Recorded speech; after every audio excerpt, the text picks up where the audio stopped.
As the title suggests, today we're going to be talking about Pompo the Cinephile. Recently, I had the pleasure of seeing this film in theaters. If you haven't seen it in theaters yet, please support the official release. I usually like to catch movies like this whenever I can. It's kind of like a thing that I like to do, just go and see a new movie that comes out, a new anime movie. Really, almost anything that G Kids posts, I'm usually there. And with most of these films, I usually like to go in completely blind, and I did also miss probably the first 5 minutes of the movie. So right off the bat, I do have to acknowledge that this film definitely appealed to me specifically in a lot of different ways. An aspiring movie director and an aspiring actor that moved to Hollywood, and it's essentially about the process behind filmmaking and just like a cliche, young kid moving to Hollywood, trying to make his dreams come true. But the main character was kind of interesting. He was kind of sort of a loser, someone who isn't really, your typical main character. Oh yeah, I'm gonna get this, I'm gonna do this, what I'm saying. He's kind of like a pushover. One of the first lines about the character from Pompo, or so he says, he has no spark in his eyes for Hollywood, and that's what made her select him. That didn't really make any sense to me. But yeah, at first glance you might think that this is kind of like a Disney sort of premise and movie, like, oh, okay, this kid's moving to Hollywood, he gets its big break, and it's gonna be like a little bit of trouble. Some Disney villain's gonna pop up and mess things up, but they're gonna get the movie out and everything's gonna be fine and dandy. But no, I really like this movie because it was very authentic and real, and it did a really good job of showing the actual process behind how movies are made, behind how creators, the creative process behind things, the process of getting a creative vision to people on screen. And that's why one of the reasons that this movie related to me a lot, of course, as a YouTuber, there was a lot of things in the film that I could relate to myself. There was a lot of editing. There was editing the movie at the end.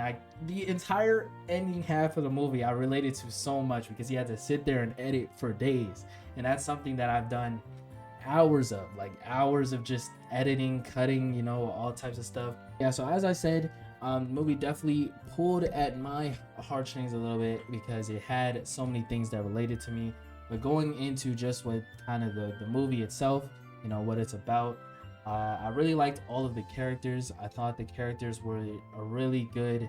Pompo is probably the best character in the movie. She's like the fun, experienced trainer for the main characters in the movie.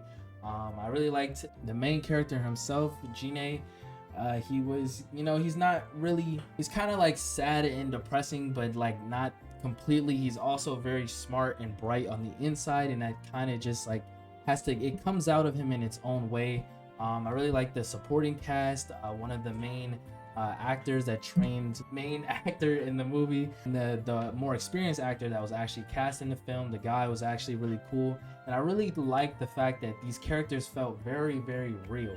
Not in the sense that, okay, these are like real people exactly, but they didn't feel like Disney, like villain, like they didn't feel like the impressions that they might have given off. Like when I first saw Martin Braddock, I believe his name is, when I first saw this character, my mind instantly goes to, oh, this guy seems a little fishy. He's gonna, he seemed like the typical like twist mustache, like not villain per se, but someone who's gonna stir up trouble maybe in the middle towards the end of the movie. Even the character that we meet throughout the film, Alan Gardner, who seems like he literally looks like straight out of a Pokemon game, your main rival in the game. Like that's what he looks like. That's what I think is gonna happen with this character too. But no, all of the characters are actually just like real people who are not necessarily out to get you.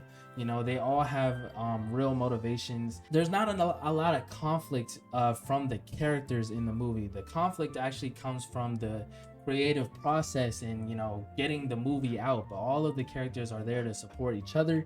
I really liked how all of the cast just kind of meshed together.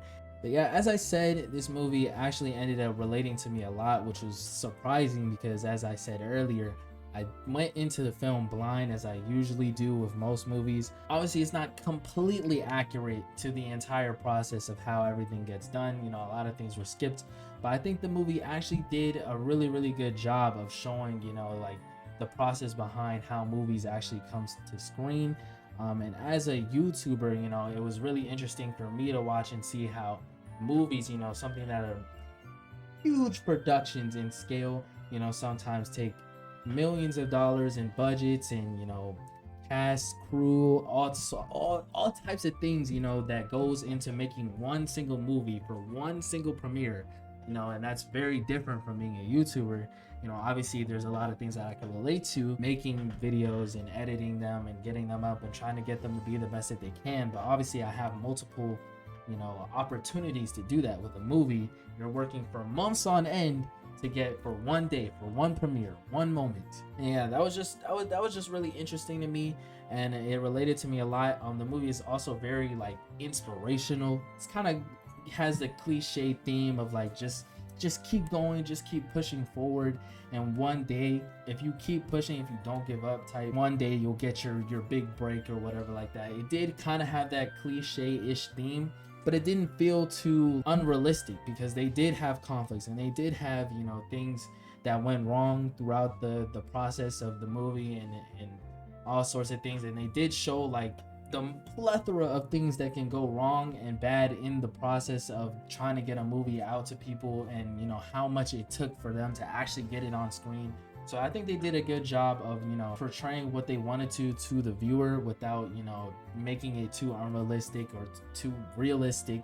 Visually, I think the movie was pretty good. I do think it was a pretty beautiful film. One of the things that impressed me the most about the movie was that they actually were able to tell a movie inside of the movie, because obviously throughout the movie they're working on a movie which has its own story, its own characters, its own cast, that, you know, we see the creative process of, as I said, you know, throughout the film. You know, we see how that movie is produced, but through a sprinkle throughout the film, we also get to actually watch that movie with the movie that we're watching.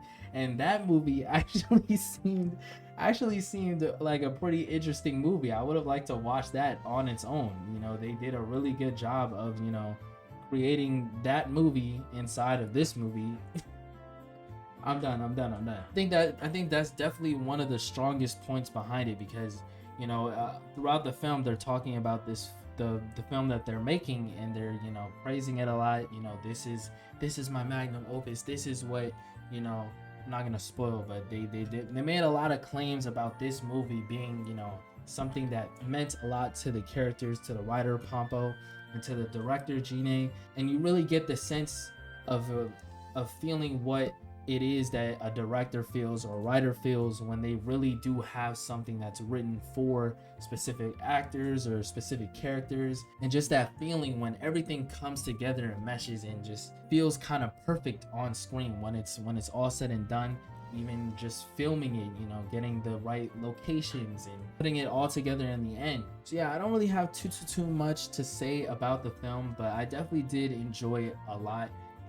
I definitely think it'll be something that I go back and rewatch a lot of times, because throughout the end of the movie, like, I just all I wanted to do was get home and make a YouTube video, because it really did inspire me to create. You know, I think this film will probably have the power to do that with especially just like artistic creators. You know, I think if you're into anything artistic, or you like to make things or create, especially if you're a video creator, especially if you're anything in the movie creative scene, this movie probably will speak to you the same way that it did to me. Towards the end of the film, the director actually has to edit the film himself, and you can see that the program that he's using resembles a lot of DaVinci Resolve, which is actually the exact video editing software that I use for my YouTube videos. So it was kind of surreal just seeing, you know, that whole process of, you know, how much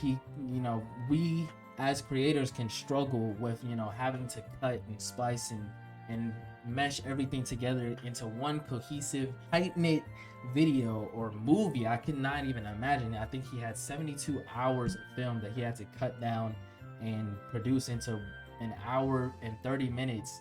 You know, I can't even imagine that. I have to cut maybe 3 hours of a stream into 10 minutes. I guess, you know, you can relate those two, but, you know, as I said, you know, the film was very authentic, and I think it was very realistic in showing the creative process behind making movies. And I thought it was fun. I thought it was lighthearted. I thought the characters were really good. I thought the visuals were really good. I thought the theme was really good. You know, I really liked it. I sat down, I enjoyed it. It was pretty entertaining. While I do feel that way about the film, I only really have positives to say about it. It definitely didn't, you know, accomplish anything spectacular, in my opinion. I don't think that was its goal, but I definitely didn't get the sense like, you know, like after you see something incredible and you're like, wow, that was amazing. You know, I definitely didn't get that at all. So that's probably the only thing that's gonna drag down its score a little bit. But, you know, even still, I gotta give this movie a 7.5 out of 10. I thought it was very deserving of that score. You know, it's just not, you know, something that I need to go see 10 times over. I need to go back and watch and analyze. You know, it's not that artistically impressive that, you know, you might go back and analyze each and every second of the film. It's just like a fun, entertaining movie that I think deserves a lot of support in the official release at the box office. I'm not sure if it will. There was only about 3 people in the theater with me, but that was the fan release. So, you know, USA, if you have the opportunity to go see this film, make sure that you do. But yeah, that's gonna be it for me. Hopefully you guys like this video. I'm gonna be doing, there should be 2 of these coming out in the same day today. 2 I just finished. If you guys like this series, please sure to hit the playlist, like, comment, and subscribe to the channel for more.